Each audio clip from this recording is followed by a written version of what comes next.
حدا نجر كحتكا معاز يوصل كخات فيخا كابسب تفلي خان عسرت دقيقات رحخا كيف زبل كاللوان يفلت إيه كبيديو أبزي تشاو تازوزو حالم هدات ويك أسغتا كم مقطعتي زغطر قلومي حدا مستر كنغركا كدما بزح عامتات أبتنتاو غريك حدا عوي فالاسفا نيرو سمو بايتاغورس يبهال بايتاغورس ناو مصيام طببكم مهار نزدلو مناسيات حدا زقر من كبيدن فتنا نيرو እቶም መናእስያት ናፍቲ ቤት ትምህርቱ ከኣትዉ ከለዉ ፈለማ ዝእዘዝዎ ነገር ንሓሙሽተ ተኸታተልቲ ዓመታት ሓንቲ ቃል እኳ ከይተዛረቡ ስቕ ክብሉ ነበረ እስከብዚ ሕሰብዎ ንሓሙሽተ ዓመታት ዝኣክል ስቕታ ኣብዚ ክትርድእዎ ዘለኩም ሓደ ነገር ባይታጎረስ ስለምንታይ እዩ እዚ ገይርዎ ምክንያቱ ሓደ ሰብ ነቲ ስቕታ እንተዘይተለማሚድዎ ናይ ባዕሉ ድምፂ ክሰምዕ ኣይኽእልን ናይ ባዕሉ ድምፂ እንተዘይሰሚዑ ድማ ናይ ሓቂ ጥበብ ይረክብን ኢሉ ስለዝኣምን እዩ لومي عالم بጫውጫውታ ተመሊኣ ኣላ ኩሉ ሰብ ክዛረብ ይደሊ ኩሉ ሰብ ክጫድር ይደሊ ግን እቲ ሓቂ ንዓለም ዝገዝእዋን ዓውይ ለውጥን ዘምፅኡ ሰባት ብዙሕ ዝዛረቡ ዘይኮነስ ነቲ ስቕታ ከም መሳርሒ ዝጥቀሙ እዮም ስለዚ እዚ ናይ ፓይታጎረስ ፈተና ሎሚ ንዓና እንታይ ትርጉም ኣለዎ ኣብዚ ሎሚ ዘለናሉ ዘመን ንሓሙሽተ ዓመታት ዝቕበል እንተተባሂልካ ዕብዳን ክመስለካ ይኽእል እዩ ግን እቲ ሓቂ ሕጂ እውን ኣይተቐየረን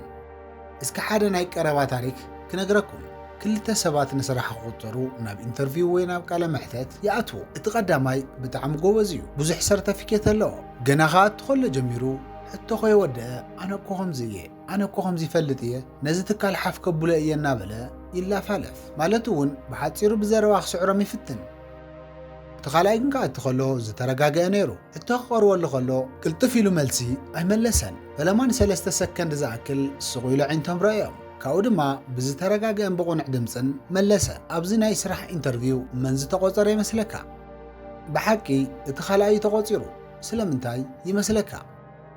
ስቕታኻ ምትእምማን ከም ዘለካ እዩ ዘርኢ ክላፋለፍ ከለኻ ግን ፍርሓትካ ኢኻ ተርኢ ዘለኻ ሰብ ከየንዕቐኒ ኢልካ ትከላኸል ኢኻ ትመስል ሰው ክትብል ከለኻ ሰባት እናሓሰበ ይኸውን ኢሎም ይጭንቑ ስቕታኻ ከም መንደቕ ኮይኑ ይከላኸለልካ ማንም ሰብ ስቑ ኢሉ ከጣቕዕልካ ይመፅን ፈላስፋታት ስቕታ ናይ መጀመርያ ጥበብ እዩ ዝበልሉ ምኽንያት ነዙ እዩ እቲ ቀዳማይ ሰብኣይ በቓላቱ ባዕሉ ክሸይጥ ከሎ እቲ ካልኣይ ግን ብስቕታ ንኻልኦት ገዚእዎም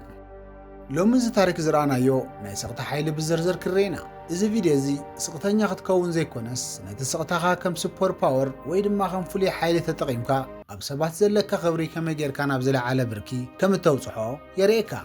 እዚ ናይ ስቕታ ሓይሊ ስቑ ኢሉ ናይ ፈላስፋታት ዕላል ጥራሕ ከይመስለካ ሳይንስታት እውን እዚ ጉዳይ ረጋጊፆሞ እዮም ሓንጎልና ልክዕ ከም ስልኪ እዩ ኣብ ጫውጫውታ ክኸውን ከለኻ ኣብ ሶሻል ሚድያ ግዜኻ ክትሕልፍ ከለኻን ኣብ ዝረኸብካዮ ቦታ ክትልፍልፍ ከለኻ ባትሪ ይውድእ ኣብ ስቕታ ክትከውን ከለኻ ግን ቻርጅ ይኸውን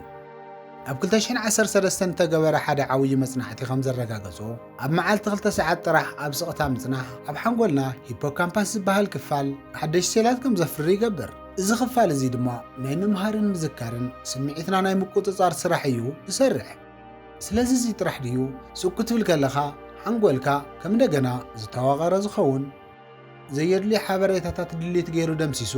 ኣብቲ ዓብዪ ነገር ከትኩር ዕድል ይረክብ እዚ ማለት ልክዕ ኣብ ህዱእ ባሕሪ ዓብዪ ዓሳ ከም ዝርከብ ኣብ ህዱእ ኣእምሮ ድማ ዓበይቲ ቢዝነሳት ህይወት ዝቕይሩ ሓሳባት ይፍጠሩ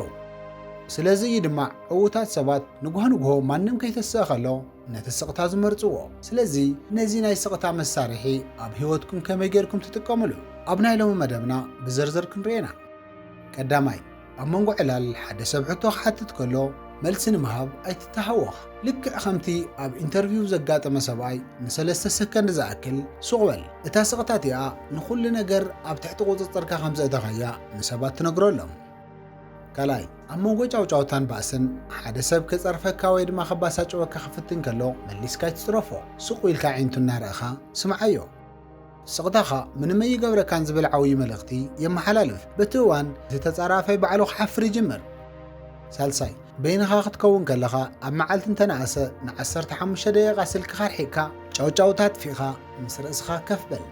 ምክንያቱ ርእስኻ ክትረኽቦ ትኽእል ኣብ ውሽጢ ስቕታ ጥራሕ እዩ ቃላትካ ልክዕ ከም ጥይት እዮም ስቕ ኢልካ ኣይትተኩሶም እንተ ደኣ ተወዲኦምኻ ትዋረድ ኢኻ ንስቕታኻ ክዛረብ ፍቐደሉ ኣብዚ ክትርድኦ ዘለካ ሓደ ነገር ህይወትካ ክትቆፃፀር እትጅምር መልሓስካ ክትቆፃፀር ከለኻ እዩ ክብራት ተኸታተልትና እቲ ሎሚ ዝተዛረብናዮ ናይ ስቕታ ሓይሊ ኣብ ህይወትካ ዓብዪ ለውጢ ከምፅእ ተስፋ ገብር እዚ ቪድዮ እንተፈቲኻዮ ንፈተውትኻ ሼር ግበሮ። ከምዚኦም ዝበሉ ዓሚቑን ህይወት ዝቕይሩን ሓሳባት ንኽበፅሑኻ ድማ ናይ ቻነልና ስድራ ቤት ንምዃን ሰብስክራይብ ግበር። ኣብ ዝቕፅል ክሳዕ ንረኸብ ኣብ ውሽጢ ስቕታ ጥበብ ድለ ክሳዕ መወዳእታ ስለ ተኸታተልኩምኒ ብኽብሪ የመስግን። ኣብ ዘለኹም ሰላም ኩንለይ ቻው።